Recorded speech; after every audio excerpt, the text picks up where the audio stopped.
आज 26 सितंबर 2020 है और फिर से आप लोगों का स्वागत है करंट अफेयर्स का डोज 10 मिनट रोज में। तो आइए शुरू कर लेते हैं आज की करंट अफेयर्स की डोज। और सबसे पहले बात करेंगे राष्ट्रीय चिकित्सा आयोग या नेशनल मेडिकल कमीशन की। जैसे आप लोगों के बैंकों के ऊपर आरबीआई होता है, इंश्योरेंस सेक्टर के ऊपर आईआरडीए होता है, शेयर मार्केट के ऊपर सेबी होता है, आप लोगों के टेलीकॉम सेक्टर के ऊपर ट्राई होता है, वैसे ही अब जो आपका मेडिकल सेक्टर है उसके ऊपर भी एक रेगुलेटरी बॉडी आ चुकी है और इसी का नाम है नेशनल मेडिकल कमीशन। तो नेशनल मेडिकल कमीशन अब सबसे बड़ा रेगुलेटर होगा मेडिकल एजुकेशन और प्रोफेशन के ऊपर, और इसने जो जगह ली है वो मेडिकल काउंसिल ऑफ इंडिया की लिए। इससे पहले मेडिकल काउंसिल ऑफ इंडिया ही इस पूरे सेक्टर के रेगुलेशन का काम करता था। ये जो सिफारिश की गई थी ये नीति आयोग के द्वारा 2019 में की गई थी कि मेडिकल काउंसिल ऑफ इंडिया के स्थान पर जो रेगुलेटर एक होना चाहिए मेडिकल सेक्टर का, नेशनल मेडिकल कमीशन।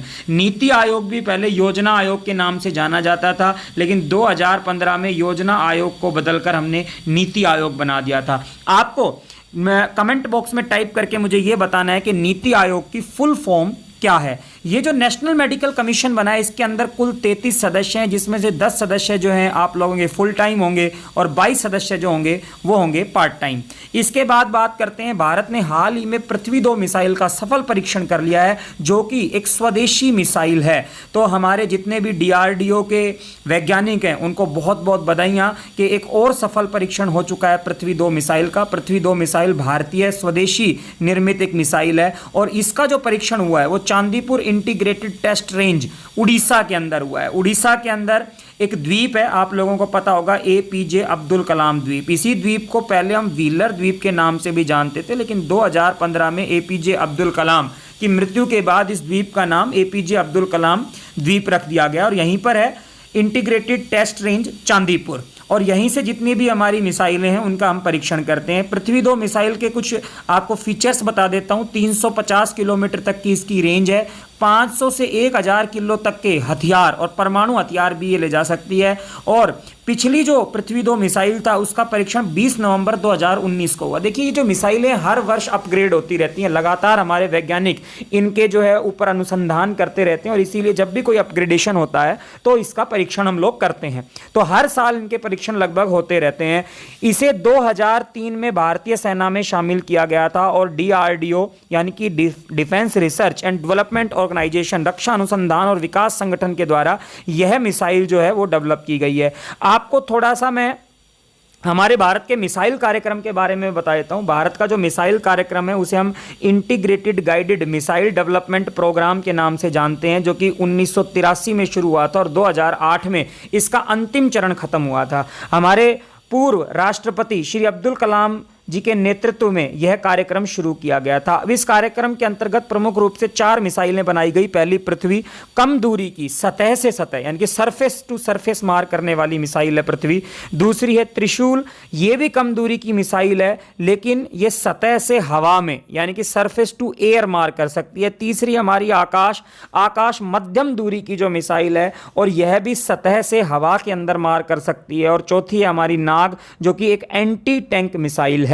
तो आप सभी को ये हल्का फुल्का पता होना चाहिए कि भारत में integrated guided missile development programme जो है इसमें 4 मिसाइलें आती हैं, पृथ्वी, त्रिशूल, आकाश और नाग। इसके बाद आगे बढ़ते हैं। विदेश मंत्री एस जयशंकर ने दक्षिणी एशियाई क्षेत्रीय सहयोग संगठन या south Asian association for regional cooperation, जिसे हम शार्क कहते हैं, इसकी विदेश मंत्रियों की अनौपचारिक बैठक में जो है हिस्सा लिया। ठीक है, और ये जो बैठक है ये इस बार वीडियो कॉन्फ्रेंसिंग के जरिए संपन्न हुई। इसकी मेजबानी नेपाल के विदेश मंत्री के द्वारा की गई है। इस बैठक के अंदर सीमा के ऊपर जो आतंकवाद है, जो हमारा व्यापार के बीच में बाधाएं हैं, इनको दूर करने की बात की गई है। और साथ में इस बात की भी पुष्टि की गई कि जो कोरोना महामारी है इस संकट में भारत ने अपने पड़ोसी देशों भूटान को $200 मिलियन की और मालदीव को लगभग $150 मिलियन की जो वित्तीय सहायता भी की है। तो हमेशा सार्क देशों के लिए भारत के दरवाजे हमेशा, दिल हमेशा खुले रहते हैं। और इसमें पाकिस्तान के जो विदेश मंत्री हैं शाह महसूद मसूद कुरैशी, उन्होंने हिस्सा लिया। थोड़ा सा मैं आप लोगों को शार्क के बारे में मैं बता देता हूँ। शार्क जो है, इसकी फुल फॉर्म मैंने अभी पीछे बताई, south Asian association for regional cooperation. इसकी स्थापना जो दक्षिणी एशियाई देश हैं, 8 दक्षिणी एशियाई देश यहाँ पर सदस्य आप लोगों को दिख रहे हैं, अफगानिस्तान, बांग्लादेश, भूटान, भारत, मालदीव, नेपाल और श्रीलंका, इनके बीच आर्थिक, व्यापारिक और सामाजिक सहयोग को, सांस्कृतिक सहयोग को बढ़ावा देने के लिए शार्क बनाया गया था 8 दिसंबर 1985 को ढाका, बांग्लादेश में। हेडक्वार्टर इसका काठमांडू, नेपाल में है और वर्तमान जो इसके महासचिव हैं वो एसाला वेराकून है, जो कि श्रीलंका से बिलोंग करते हैं। इसके बाद आगे बढ़ते हैं हम लोग। अंत्योदय दिवस, देखिए अंत्योदय दिवस जो है वो 5 सितंबर को मनाया जाता है। पंडित दीनदयाल उपाध्याय जो हैं, इनकी जन्म वर्षगांठ के ऊपर। और अंत्योदय का पहले मैं आप लोगों को मतलब समझा देता हूं, कई लोगों को बस याद करने से मतलब होता है, उसका जो मीनिंग है वास्तव में वो नहीं पता होता। अंत्योदय का अर्थ होता है समाज के कमजोर वर्गों को ऊपर उठाना, और ये पंडित दीनदयाल उपाध्याय के जन्मदिन वाले दिन मनाया जाता है अंत्योदय दिवस 5 सितंबर को। और पंडित दीनदयाल उपाध्याय जो एक विचारक थे, इतिहासकार थे, राजनीतिक कार्यकर्ता थे, और ये जनसंघ जो था उसके एक संस्थापक सदस्य भी थे। जनसंघ से ही बाद में भारतीय जनता पार्टी का उदय हुआ था। इसके बाद आगे बढ़ते हैं। यूपी में मान्यता प्राप्त पत्रकारों को 5 लाख का स्वास्थ्य बीमा देगी योगी सरकार।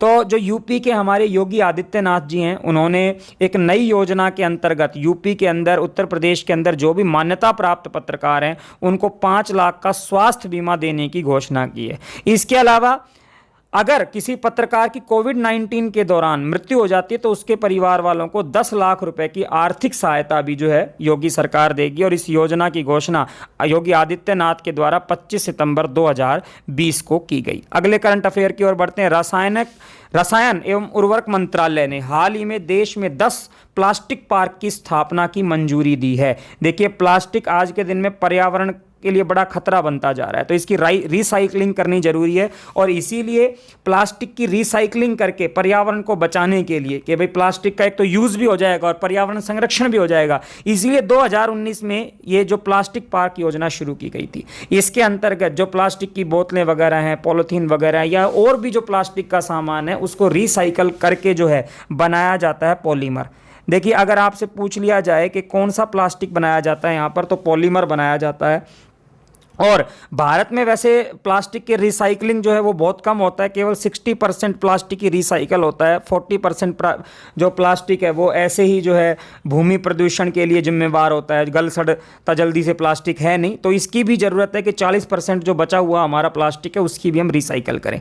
तो प्लास्टिक पार्क जो है ये लगेंगे असम, तमिलनाडु, उड़ीसा, झारखंड, छत्तीसगढ़ और उत्तराखंड के लिए। 6 प्लास्टिक पार्क जो है इनके लिए ज़मीन वगैरह इसकी भी मुहैया करवाई जा चुकी है, इसका काम लगभग शुरू हो चुका है। 4 का अभी होना बाकी है। मैं बताऊं कि अंतर्राष्ट्रीय बाजार के अंदर प्लास्टिक की मांग बहुत अधिक है, लेकिन भारत की इसमें हिस्सेदारी केवल 1% के आसपास ही है। तो एक तो हमारा प्लास्टिक रिसाइकल करने की भी आवश्यकता है, और दूसरा अंतर्राष्ट्रीय बाजार में व्यापार की भी संभावनाएं इससे बढ़ती हैं। भारत सरकार ने हाल ही में फेम योजना के चरण 2 के तहत 670 इलेक्ट्रिक बसों और 241 चार्जिंग स्टेशनों को मंजूरी दे दी है। तो मैं आपको पहले तो ये बता देता हूं, जो ये फेम योजना है ये क्या है। तो फेम योजना की फुल फॉर्म है faster adoption and manufacturing of electric vehicles. देखिए, आज हमारे यहाँ वातावरण के अंदर CO2 गैस का उत्सर्जन काफ़ी हो रहा है पेट्रोल, डीजल, कोयले के जलने के कारण। तो अब ज़रूरत है कि ऐसे वाहनों को यूज़ किया जाए जिनके अंदर कार्बन का एमिशन कम हो।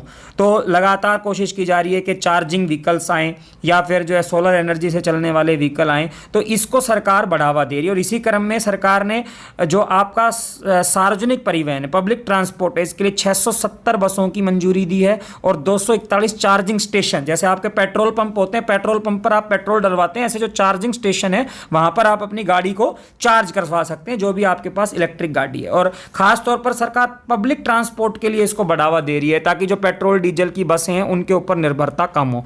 और 3 पहिया 4 पहिया वाहन, 3 व्हीलर 4 व्हीलर के लिए सरकार जो है खास तौर पर इनको मंजूरी दे रही है। लेकिन ये सभी इलेक्ट्रिक वाहनों के लिए नहीं है, खास तौर पर जिनमें उन्नत जो है हाई क्वालिटी वाली बैटरी लगी होती है और ये बैटरी लिथियम आयन से बनी होती है। तो एक प्रश्न और आता है आपके लिए कि आपसे पूछें इलेक्ट्रिक वाहनों में कौन सी बैटरी होती है, तो आप कहेंगे लिथियम आयन से बनी बैटरी होती है। आगे बढ़ते हैं। राजस्थान सरकार ने मोक्ष कलश योजना 2020 को प्रशासनिक मंजूरी दे दी है।